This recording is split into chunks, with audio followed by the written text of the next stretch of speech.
Higin ni June som ni khat tuni sim ding John alian guk aneu nga pan som langa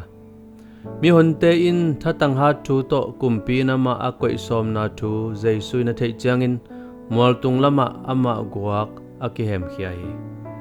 John alian guk som langa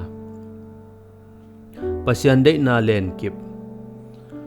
tulkhat zakwa som nga sagi kuma The Bridge on the River Kwai chi gal kido na movie min thang ma hi manin to gun le en nomin Thailand na Kanchanpuria mi hon pai ke yu hi alei omna atunu changin amin pen khwai na hilowa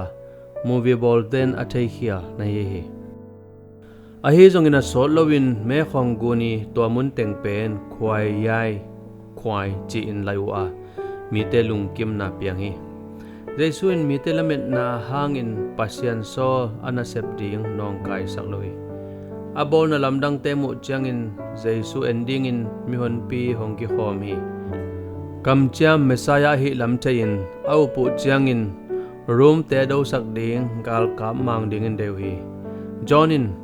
mi hon te in thatang hat thu to kumpi nama akoi som na thu Jesu na thei changin moltung lama ama guak akihem khia hi chi Jesu in itang sapna hongu ding kipel sak ngelo ahi manin bang piang zongin ama imon ding ahi ei labet bangin Pasianin na hong sem lo chi iningai sut khak le eite hongot khiat ding akipel sak hello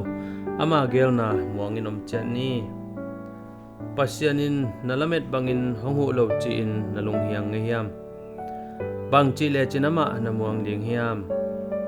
Pasiano akikhel ngelo akiam ngelo kote hot khiat ding nalunggul na hangin kaya ding hoi pen hongbol sak ding chin kaum hi amen